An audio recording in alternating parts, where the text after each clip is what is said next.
بر مجنون آید، در عشق صبر و تحمل باید.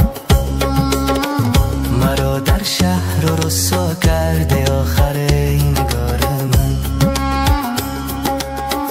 روانم سوی صحرا کرده آخر این نگار من. چو مجنونم فرستاده ای به آمو ای نگار من، جدا از خلق دنیا کرده آخر ای نگار من.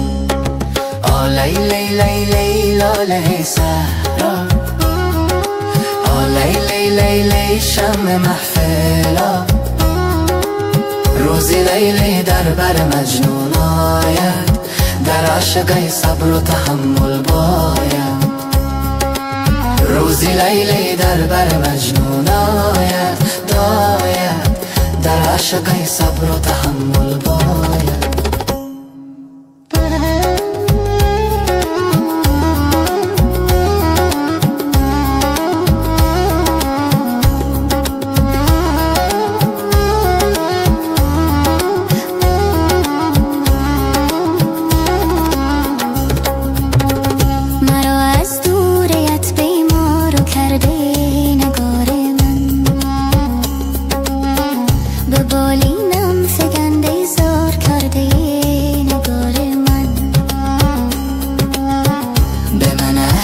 محبت بسته بوده ای نگار من، چرایی بی وفا انکارو کرده ای نگار من.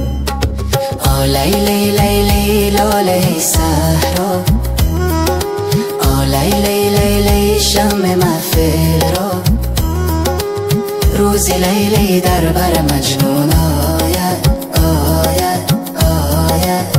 در عشق صبر و تحمل باید.